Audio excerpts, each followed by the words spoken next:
Tartaruga leva advertência por atrapalhar trânsito em estrada dos Estados Unidos. O animal, que estava atravessando a rua na cidade de San Agustin, na Flórida, foi interceptado pelo vice-xerife da cidade, que acabou dando uma advertência verbal para o animal, mas ainda o parabenizou por ter cooperado.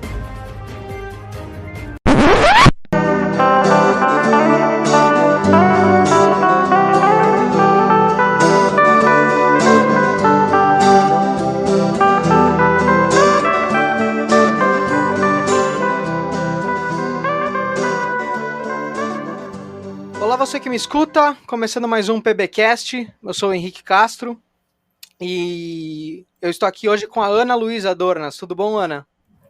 Oi, Henrique, tudo bem? Um prazer estar aqui de novo com você. Prazer ter você de novo aqui. E hoje a gente vai discutir essa notícia aí que acabou de passar, então, que na Flórida, essa história aí dessa tartaruga que atravessou a rua. Só que... O que uma tartaruga estava fazendo no meio da rua? Eu vi a foto e eu não sei direito, assim, se é uma tartaruga, não é? Você viu a foto também? Explica aí, era uma tartaruga, não era? Tem uma confusão muito grande, né? Às vezes as pessoas leigas, assim, que não são biólogos, em diferenciar alguns animais. Eu acho que a tartaruga é um bom exemplo.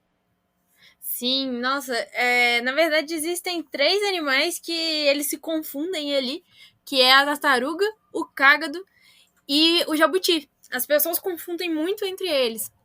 Pela foto ali, Henrique, não parece muito bem uma tartaruga, não. Agora vem a velha piada do que ela fez porque ela estava atravessando a rua, né? Mas era com a galinha. Enfim,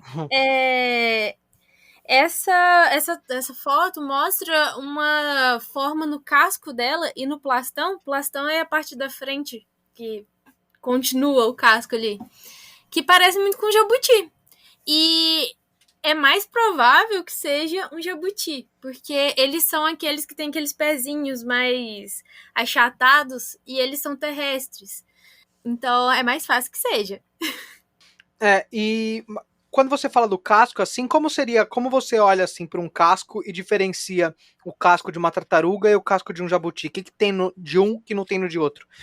Então, o casco do jabuti, ele tem umas cúpulas, assim.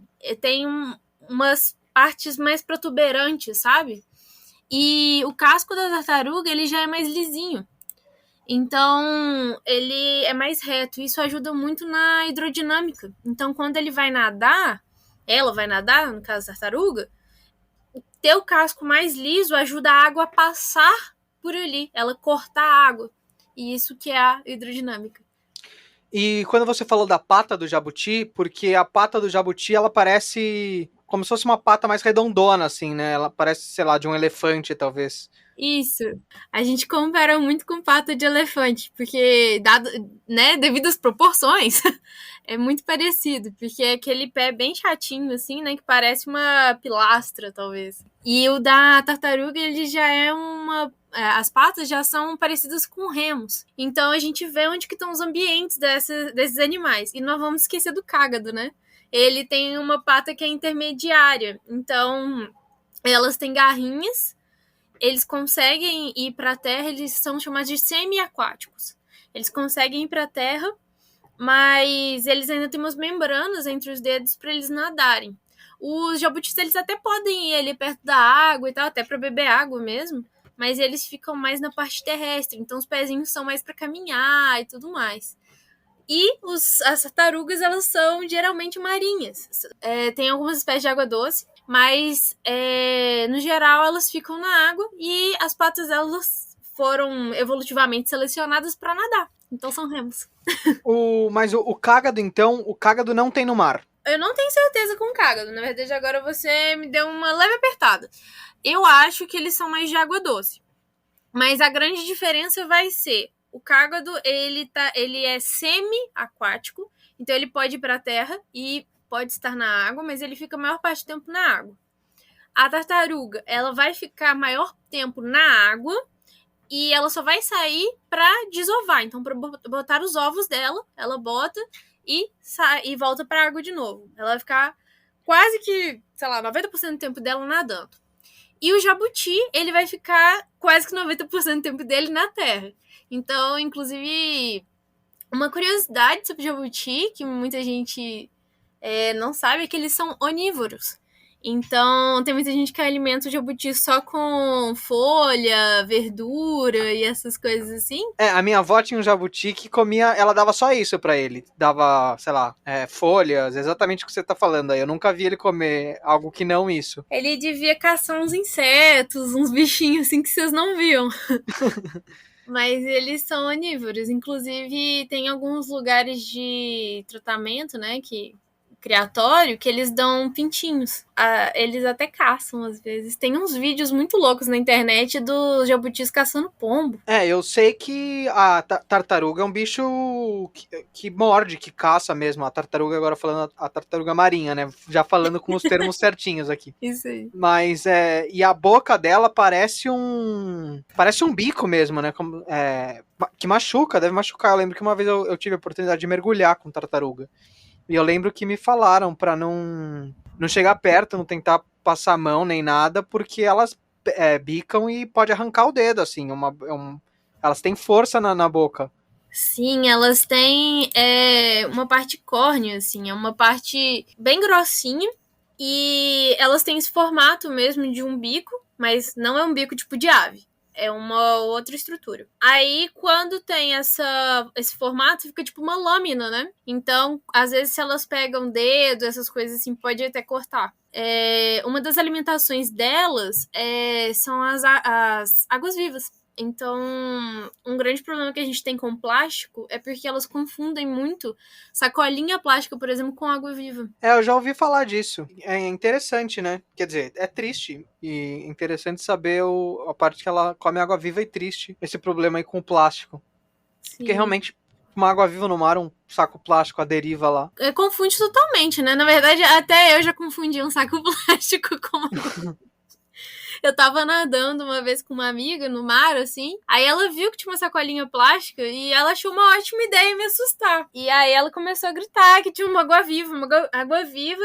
E aí eu assustei, desesperei e abri o braço, assim. Na hora que eu abri o braço, eu encostei na sacolinha plástica. Aí eu falei, pronto, me queimei toda, né? Aí eu, desesperado, quase chorando, no meio do mar, tipo assim, não no meio, mas, tipo, já não dava pé. E, tipo assim, aí ela viu que eu assustei de verdade. Ela, calma, uma sacolinha. Aí eu, ai meu Deus. Aí eu levantei o braço e vi que era uma sacolinha. Aí a gente tirou a sacolinha e jogou no lixo, certo, né? Não deveria estar ali no mar. Mas, nossa, foi muito desesperador. Aí eu fiquei assim com ela, cara, nunca mais faça isso na sua vida comigo. Mas o cágado, o jabuti e a tartaruga, né? Os três são répteis, mas ele, sei lá, uma cobra é um réptil também. E não parece nada com eles, assim. Então, qual é o grau de parentesco, assim, vamos dizer assim, deles, além de serem répteis, assim? Porque eu imagino que eles sejam animais meio que próximos, assim, entre eles na árvore da vida. Sim, eles estão no grupo de testudines. Esse grupo vai ser mais próximo do que os outros répteis. Então, quando a gente vai separar ali na árvore, né, na árvore da vida que você brincou, na árvore filogenética, a gente vai ter um ramo que vai seguir os testudines e outro ramo que vai para serpentes e para outros répteis. Então, eles vão estar separados ali mesmo. Não tem muito... É um grupo deles, basicamente. E qual seria um parente, assim, comum entre eles e as cobras, assim? Isso é muito difícil de medir, Henrique, porque, assim, como a evolução ela acontece de vários anos, é um pouco difícil da gente medir, assim, foi nesse momento que eles separaram. Até porque se encontrar um fóssil de algum animal em comum deles, de algum ancestral em comum deles, modifica tudo de novo. E é engraçado, né? Porque tem outros animais também que são, digamos que parecidos e que as pessoas confundem bastante. Um que eu tenho muita dúvida, assim, também, é o caso do jacaré, né? Que, enfim, tem os jacarés, tem os crocodilos. E tem uma história que não tem crocodilo no Brasil. E que não tem, sei lá, por exemplo, jacaré nos Estados Unidos. Enfim, todo mundo fala. Mas eu queria perguntar para você, assim, para você me explicar melhor qual é a diferença entre eles, se é verdade isso que não tem crocodilo no Brasil. É uma loucura isso, né? a gente vê que aqui no Brasil realmente não tem crocodilos e ainda existe um outro que chama gavial, vamos comentar dele. Também não tem no Brasil. Aqui a gente só tem jacaré. E é muito engraçado que quando você coloca uma foto de um crocodilo do lado de um jacaré, a chance de você chamar o crocodilo de jacaré e o jacaré de crocodilo é muito grande. Porque quando eu imagino um jacaré, eu imagino aquele focinho afinando no final, né? E na verdade, esse daí é o crocodilo. O jacaré, ele geralmente tem um rosto no final, né? Esse focinho, ele é mais redondinho. E além disso, os dentes do crocodilo, eles aparecem muito mais. Os inferiores, a gente tem até uma forma de identificar que é o quarto dente do maxilar inferior. O que isso significa, né? A parte inferior da nossa boca, a gente tem os dentes de baixo. Esses dentes de baixo, o quarto maxilar dele, o quarto dente dele vai aparecer. Então vai ter uma pontinha assim, perto, um pouquinho atrás do focinho. E nisso a gente identifica os crocodilos. E esse focinho um pouco mais fino, não muito mais fino. E o gavial, que eu vou ser sincero aqui, eu nunca nem tinha ouvido falar desse animal. O gavial, ele é um bicho muito estranho, mas ele é bem interessante. Ele tem esse focinho dele, é muito fininho, é realmente muito fino. Por favor, jogue no Google gavial, porque vocês vão adorar descobrir um bicho tão esquisito. Mas ele tem esses dentes, ele tem os dentes mais fininhos e ele tem essa adaptação com os dentes uniformes. Isso é uma adaptação evolutiva, né? Uma evolução dele para dieta com peixes. Então não é que os outros não comam peixes também, mas quando tem esse afilamento, geralmente é adaptação para um animal piscívoro. Então ele vai comer muito mais peixe do que os outros. Ele evolutivamente ele vai ter tido mais encontro com peixe, vai ser alimentação dali. E vai ser selecionado para ser assim, né? Então ele é bem fininho. Então um crocodilo que teria o focinho menos afinilado assim. Por isso que ele, por exemplo, a gente vê crocodilo, principalmente na África, né? Que é onde tem esses bichos, mas comendo, sei lá, zebra, cervo.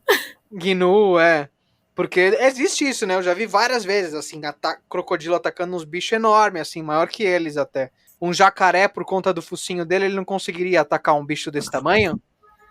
Eu acho que ele pegaria animais maiores, mas assim... por exemplo, a nossa fauna aqui do Brasil, ela não é tão grande, né? Então, ele provavelmente se adaptou. Na verdade, assim, foi selecionado, nem adaptado, mas ele provavelmente foi selecionado para animais de porte menor. Os crocodilos, eles já caçam realmente esses animais muito grandes, tipo, o gnu é pesadão, né? Uhum. E a gente vê em todos os documentários ele lá esperando. Eu acho que também tem toda a questão da musculatura, né? Não só a mandíbula, não só o maxilar, o tamanho, mas toda a musculatura, a forma de caçar. Os crocodilos, geralmente, eles já pegam e começam a girar a presa ali. E eu não sei se isso é um comportamento de jacaré. Inclusive, se quem estiver ouvindo souber, jacaré gira também, gente? Eu nunca vi, mas, enfim, mas eu não sou especialista em jacaré, né? Eu não ter visto não significa que eles não façam isso. Henrique, eu quero trazer mais umas curiosidades sobre esses bichos que eu acho incríveis. O crocodilo, por exemplo, ele consegue sentir vibrações do solo. Você sabia disso? Não sabia. Uma vez, inclusive, eu vi o crocodilo... um vídeo de um crocodilo nadando. Você já viu isso? Ele fica meio de pezinho, né? Ele descansa nessa posição, na verdade. Ele realmente nada na horizontal, mas ele vai ficar meio que na vertical, boiando ali, descansando, deixando correnteza levar ele. Mas isso que você falou das vibrações do solo me lembra muito cobra, né? Cobra faz isso. Sim, elas também fazem isso. Como que isso funciona? Eles encostam a parte de baixo, né? Tipo, como se fosse o queixo, no solo. E aí eles conseguem sentir as vibrações dali. Tem crocodilo que fica, às vezes, muito, muito tempo sem comer. E aí ele encosta no fundo do rio, que seja, e vai sentindo quanto tempo vai demorar para, por exemplo, aquele bando de gnu passar ali para ele poder se alimentar. Então ele fica se preparando e sabendo mais ou menos onde que eles vão passar ali. Por isso que às vezes a gente vai ver os documentários, tá aquele tanto de crocodilo esperando os gnus passarem. Que interessante. E tanto, eu vou deixar até uma. Já que a gente tá falando de sentir vibração em solo e tal, e da cobra, vou deixar até uma dica aqui pra quem gosta de fazer trilha. Por isso que eu aprendi que a cobra tem vibração de solo, porque eu gosto de fazer muita trilha e eu sempre tinha medo de encontrar com cobra, né? Enfim, fazer trilha aqui na Mata Atlântica, encontrar com cobra não é difícil. E daí um truque que eu aprendi é que você andar como se fosse com um cajado, assim, como se fosse com uma bengala, e vai batendo no chão à medida que você anda. Porque daí a cobra vai vendo isso, vai ter a sensação que tá vindo alguma coisa enorme, assim, e ela meio que sai do seu caminho. Achei Então, super dica para quem não quiser encontrar cobra fazendo trilha. Vai batendo. Agora, diga que pra quem quiser encontrar algum animal na trilha, não faça isso. Quando a gente vai pra trilha e quer encontrar animal, vai com uma perneira muito boa pra não ser mordido, não ser picado, né? E vai bem em silêncio. Então, objetivos, cada um vai pra um lado.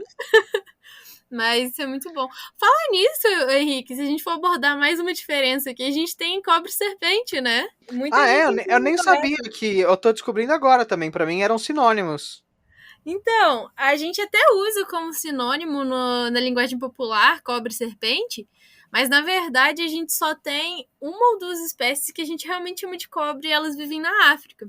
O resto todo é serpente. Então, o nome correto, se é que isso existe, né? Porque na linguagem falada a gente não comenta em correto ou errado. Uhum.